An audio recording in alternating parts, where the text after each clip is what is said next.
மேடையில் அமர்ந்திருக்கும் அனைவருக்கும் வணக்கம். பத்திரிகை நண்பர்கள், ஊடக நண்பர்கள், இணையதள நண்பர்கள் அனைவருக்கும் வணக்கம். மேடையில் பேசி கைத்தட்டல் வாங்குகிற அளவுக்கு நான் பெரிய பேச்சாளர் இல்லை, அதனால் தயவு செஞ்சு நீங்களே ஒரு தடவை கைத்தட்டிடுங்க. இந்த கைத்தட்டல்கள் அனைத்தும் பல்ஸ் அந்த படத்தோட டீமுக்கு தான் போய் சேரும். அம்மா ஹீரோயின் பேர் என்னம்மா? Heroine Ashika, please welcome. Rishika, please welcome. After the stage please sit down. பரவாயில்ல, என் சீட்டை அவங்க எடுத்துட்டாங்க. இப்போ கூட பார்த்தீங்களாங்க, என்னங்க முதலமைச்சர் சீட்டுன்னு சண்டை போடுறீங்க. இந்த கூல் சுரேஷ் விட்டு கொடுத்தோம் பார்த்தீங்களா ஒரு சீட்டு, அதுதாங்க 2026.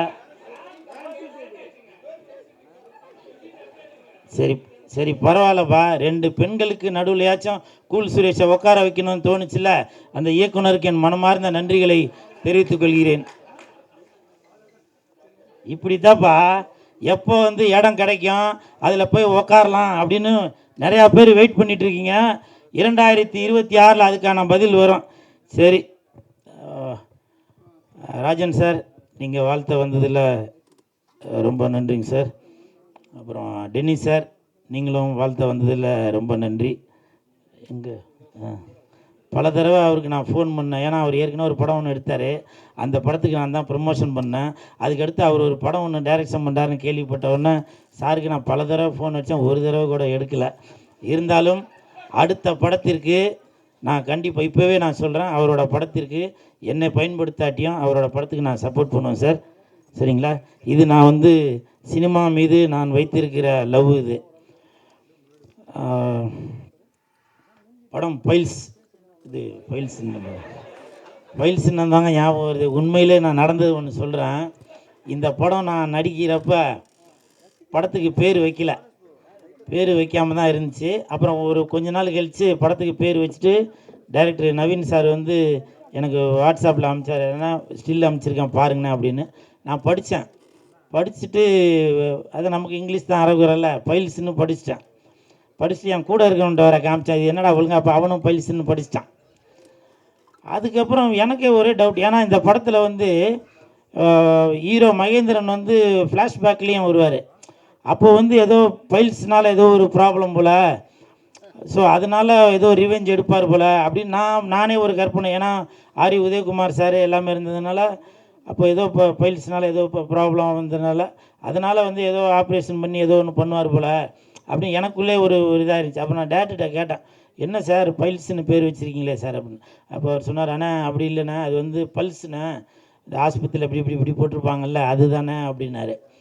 ஸோ இப்படி நான் அரைகுறையாக இங்கிலீஷில் இருந்தாலும் அது கரெக்டாக எனக்கு சொல்லி புரிய வச்சார் இயக்குனர் அவர்கள். ரொம்ப நன்றிங்க சார். எங்கே இருக்கார்? மிக்க நன்றி.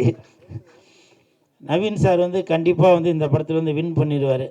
எதை வச்சு தெரியுங்களா? அதுனா வின் அப்படின்னு அந்த பேரில் அந்த ஒரு வின் இருக்குது. ஷூட்டிங் ஸ்பாட்டில் அவ்வளவு அற்புதமான டைரக்ஷன் பண்ணார். யார் மீது எந்த கோபமும் படாமல் அவ்வளவு அருமையாக எல்லாத்தையும் அப்படி ஒரு வேலை வாங்கினார். கண்டிப்பாக அவர் பட்ட கஷ்டங்கள், ப்ரொடியூசர் அவருக்கு சப்போர்ட் பண்ணதுக்கு கண்டிப்பாக இந்த படம் மிகப்பெரிய வெற்றி அடையும். அதே மாதிரி மகேந்திரன் கதாநாயகனாக நடிச்சிருக்கவர். ஒரு ஷாட்டில் டைரக்டர் அவருக்கு கட் பனின்னு கொடுத்தாரு. கட் பனின்னு கொடுத்தோன்னா சரின்னு அவர் வாங்கி போட்டார். பார்த்தோன்னா ஆளை காணும். பார்த்தாக்க ஒரு ஓரமாக போயிட்டு தம்பிள் சேர்த்து இப்படி அடிச்சிட்டு இருந்தார். கையில் ஒரு பால் ஒன்று வச்சு இப்படி பண்ணிகிட்டு இருந்தார். நான் போய்ட்டு என்ன ப்ரோ அப்படின்னு சொல்லி அவர் சொன்னார், இல்லைண்ணா இந்த மாதிரி கட் பண்ணின்னு போடுறோம், அப்போ ஆர்ம்ஸ்லாம் தெரியணுண்ணா அப்படின்னு சொல்லி சொன்னேன். இது இல்லை நான் சிரிக்கிறதுக்காக சொல்லலாமா, நான் சிரிக்கிறதுக்காக சொல்ல, இது ஒரு டெடிக்கேஷன். நான் காக்க படம் நடிக்கிறப்போ சூர்யா சார் ஜோதிகா மேடம் காம்பினேஷனில் நடிக்கிறப்போ கௌதம் மேனன் சார் சொல்லிவிட்டு ஷார்ட் சொல்லிவிட்டு நேராக மானிட்டர்கிட்ட போய் உட்காந்துட்டார். ஹீரோவை காணும் சார், ஹீரோ காணும் அப்படின்னு. அப்போ சொன்னாங்க, இல்லைங்க அவர் இப்போ புஷ்அப் தண்டெல்லாம் எடுத்துகிட்டு இருக்காருங்க அப்படின்னு. ஏன்னா அது கன் எடுத்து இப்படி வைக்கும்போது அந்த இதெல்லாம் அப்படி தெரியணும் அப்படின்னு. ஸோ அப்படி ஒரு டெடிக்கேஷனோட உள்ள மகேந்திரன், ப்ளீஸ் ஒரு கைத்தட்டலுக்கு விடுங்களேன். என்னை விட சீனியர் தான் மகேந்திரன், இருந்தாலும் அந்த டெடிக்கேஷன் எனக்கு கூட இல்லை. அப்போ பாருங்கள், அப்போ நம்ம ஒரு ஹீரோ அப்படின்றப்போ ஆடியன்ஸ் பார்க்குறப்போ நம்ம அதுக்கு ஒரு முன்னுதாரணமாக இருக்கணும் அப்படின்னு சொல்லி. ஏன்னா இப்போ உள்ள நடிகர்கள் என்ன பண்ணுவாங்க, காலையில் வந்தோன்னே அந்த ஹோட்டலில் பரோட்டா சொல்லு, இந்த ஹோட்டலில் ஆட்டுக்கால் பாயா சொல்லு அப்படின்னு சொல்லி தொப்பையும் தொந்தியுமாக தான் இருப்பாங்க. ஸோ அப்படி இருக்கிற காலகட்டத்தில் இப்போ கூட அந்த சாங்கில் கூட பார்த்தீங்கன்னாக்கா எனக்கு விஜய் சார் தான் ஞாபகம் வந்தார். ஸோ அந்த மாதிரிலாம் அவர் வந்து ஸ்டெப்பு போட்டிருந்தார். அவருக்கு என் மனமார்ந்த வாழ்த்துக்கள். அப்புறம் கும்கி அஸ்வின், அந்த தம்பியை பற்றி பேசுகிறதுக்கு ஒன்றும் இல்லை. ஏன்னா அடுத்து ஒரு ப்ரொடக்ஷனில் ஒரு படம் முடிச்சிட்டாங்க. அந்த டைரக்டரும் தெரிஞ்சவர், ப்ரொடியூசரும் தெரிஞ்சவர், என்னை பயன்படுத்தலை.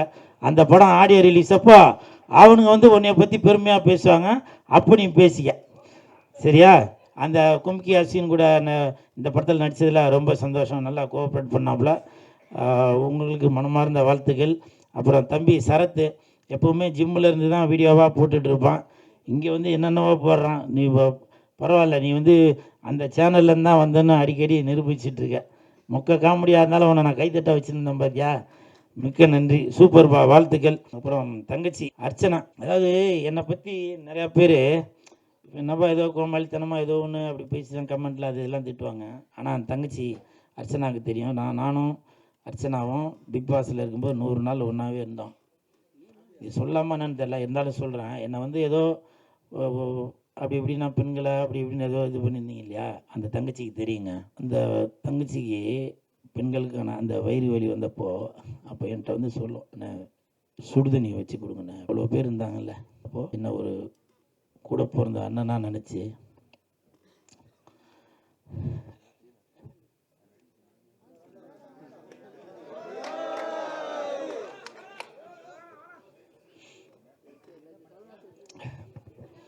ஏன்னா பல பேர் என்னோட நடவடிக்கையை பார்த்து இவன் ஏதோ அப்படி போலப்பா அப்படி பண்ண போகிறேன். அந்த தங்கச்சிக்கு தெரியும். ஒரே தட்டில் சாப்பிடாத குறை தான். அப்படி இருந்தான் பிக் பாஸில். இப்போ உள்ள பிக் பாஸ் அது வேற. அப்படி இருந்தங்க. அர்ச்சனா, நீ வாழ்த்த வந்ததில் ரொம்ப நன்றி. உன்னோட ஆசீர்வாதத்தில், உன்னோட ரசிகர்கள் சார்பாக கண்டிப்பாக இந்த படம் வந்து மிகப்பெரிய வெற்றி அடையும். அதில் எந்த மாற்று கருத்தும் இல்லை. ஓரளவுக்கு எழுதி வச்சதெல்லாம் படித்தாச்சு. சரி சரி, ஓகே, மிக்க நன்றி. தம்பி கீழே இறங்கு. தம்பி கீழே இறங்குப்பா, ப்ளீஸ் கீழே இறங்குப்பா. தம்பி கீழே இறங்குப்பா ப்ளீஸ். தம்பி கீழே இறங்குப்பா ப்ளீஸ். நீ கீழே இறங்குனாதான் ஃபைல்ஸ் படத்துக்கு டிக்கெட் உனக்கு ஃப்ரீயா தருவேன். தயவு செஞ்சு கீழே இறங்க. மறுபடியும் பார்த்தீங்களா? எனிவே இன்னைக்கு நான் திட்டு வாங்குறது உறுதின்னு தான் நினைக்கிறேன். ஏடா கூடமா எதுவும் போட்டு விட்டுறாதீங்கப்பா. நான் எப்போவுமே விஜய் சாரோட ரசிகர் தான், சரிங்களா? அப்படி போடாதீங்கப்பா. நீங்கள் எதனா ஒன்று போட்டு விட்டுறீங்க. இன்ன வரைக்கும் இந்த கூலுன்னு பேர் வர்றதுக்கு காரணம் விஜய் சார் தான். அது நிறையா பேருக்கு தெரியுமா இல்லைன்னு தெரில. துல்லாத மனம் துள்ளுலேருந்து இந்த டாலர் தான் போட்டிருக்கேன். இது எதுக்காக சொல்கிறேன்னா, இப்போ விஜய் சார் எதனா ஒன்று பண்ணாக்க அதை வச்சு ஏதோ ஒன்று போடுறாங்க, ஒரு வருமானம் வருது அவங்களுக்கு. அது மட்டுமா, தொப்பி விற்கிறாங்க, விஜய் சாரோட கட்சி பேர் போட்டு துண்டு விற்கிறாங்க, அவங்களுக்கு ஒரு பயன் இருக்குது. அப்போது அவங்களுக்கெல்லாம் பயன் இருக்கிறப்போ இந்த கூல் சுரேஷ் விஜய் சாரோட ரசிகனாக இருக்கிற நான் பயனடையக்கூடாதா? விஜய் சார்னால இந்த பல்ஸ் இந்த பல்ஸ் படத்துக்கு விஜய் சார்னால ஒரு ப்ரொமோஷன் கிடைக்கக்கூடாதா? சொல்லுங்கள். ஏதோ ஒன்று எழுதுங்க சார், ஏதோ ஒன்று எழுதுங்க. நான் அதை பற்றி எதுவுமே சொல்லலை. எந்த பிரச்சனை வந்தாலும் அதை சந்திக்கிறதுக்கு தயாரிப்பாளரும், ஜெயிலுக்கு போகிறதுக்கு பேர் என்ன நவீன் சாரும் ரெடியாக இருக்கிறாங்க. நீங்கள் முடிஞ்சால் தில்லு இருந்தாக்க பல்ஸ் படத்தோட இயக்குனர் மேலேயும் தயாரிப்பாளர் வந்திருக்காரா, அவர் மேலேயும் நீங்கள் எதனா ஒன்று பண்ணி பாருங்கள், பார்ப்போம். என்ன எதுவும் பண்ணாதீங்கப்பா, நான் அப்பாவி, சரிங்களா? உங்களெல்லாம் சந்தித்ததில் ரொம்ப சந்தோஷம். நன்றி. எல்லாருக்கும் வணக்கம். இந்த பல்ஸ் ஆடியோ லான்ச் ஈவெண்ட்டுக்கு என்னை கூப்பிட்டதுக்கு ரொம்ப ரொம்ப ரொம்ப தேங்க்ஸ். எனக்கு இது ஒரு பெரிய ஆனர் சார். இதுதான் ஃபர்ஸ்ட் டைம் என்னோட ஆடியோ லான்ச்சுக்கு கெஸ்ட்டாக கூப்பிட்ருக்காங்க. And it's a very big thing for me and thank you so much.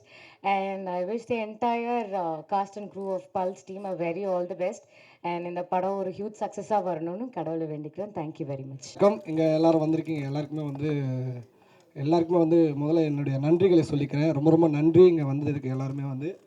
Thank you so much. இந்த படத்தில் வந்து எனக்கு வாய்ப்பு கொடுத்த நவீன் பிரதர் ரொம்ப ரொம்ப நன்றி. Thank you so much brother. Thank you darling. நன்றி சொல்லணும். அப்புறம் வந்து இந்த படத்தில் வாய்ப்பு கிடைச்சதுக்கு இன்னொரு முக்கிய காரணம் வந்து என்னுடைய மாமா மகி. தேங்க்யூ மச்சான், லவ் யூ. உடனே ஒரு கால் பண்ணா, மச்சான் இந்த மாதிரி ஒரு சின்ன ரோல் இருக்குது, நீ பண்ணுறியா அப்படின்னா, கண்டிப்பாக மாமா நான் பண்ணுறேன் அப்படின்னு சொன்னேன். அப்புறம் நானும் கேட்டேன் ஏதாவது கிடைக்குமா அப்படின்னு கேட்டேன். உடனே வந்து கால் பண்ணி நவீன்கிட்ட சொல்லி அப்புறம் வந்து வாய்ப்பு கிடைச்சிது. தேங்க்யூ. ரொம்ப ஜாலியாக இருந்தது. ஆக்சுவலாக எங்களுடைய சீன்லாம் வந்து இது ஒரு கொஞ்சம் ரொம்ப பயங்கரமான ஒரு சீரியஸான படம் தான். ஆனால் நான், அஸ்வின் பிரதர், அதுக்கப்புறம் குட்டி கோபி, கூல் சுரேஷ் அண்ணன் வந்து வேறு மாதிரி வந்து எங்களுடைய கேங் வந்து வேறு மாதிரி ஒரு கேங்காக இருக்கும். இந்த படத்தில் செம்ம ஜாலியாக இருக்கும். அந்த நாங்கள் வர சீன்லாம் கொஞ்சம் நாங்களே ஒர்க் அவுட் பண்ணி நாங்களே பண்ணியிருக்கோம். நல்லா வந்திருக்குன்னு நினைக்கிறோம். டார்லிங் வந்து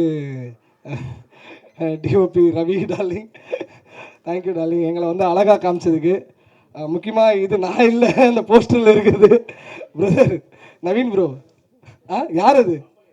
கம்பெனி ரகசியம் அது வந்து ஏஐயில் ரெடி பண்ணியிருக்கீங்கன்னு நினைக்கிறேன். ஆக்சுவலாக என்னுடைய ஃபோட்டோவும் உங்கள் ஃபோட்டோவையும் சேர்த்து மிக்ஸ் பண்ணி கொடுத்துருக்கீங்கன்னு நினைக்கிறேன். நீங்களும் இருக்கணுன்றதுக்காக பண்ணியிருக்கீங்களா? நல்லாயிருக்கு, தேங்க்யூ.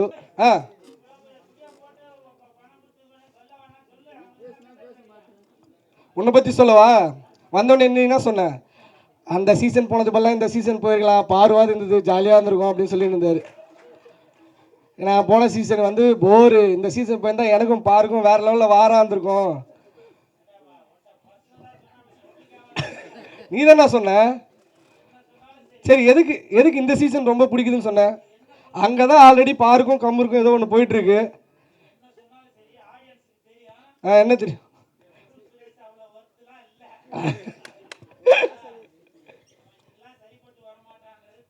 அண்ணே வந்தோடனே கோர்ட்டில் ஒரு அடையாளம் இருக்குது. யார் அங்கே அந்த கோர்ட்டில் அடையாளம் பண்ணது? என்னது அது? காலம் மனுஷனுமா? அண்ணே வெளியில் தானே கொடுத்தாங்க. யார் கொடுத்தாங்க? அது யாரோ ஒரு முத்தம் கொடுத்துருக்காங்க. தெரியாம ஆயிடுச்சா?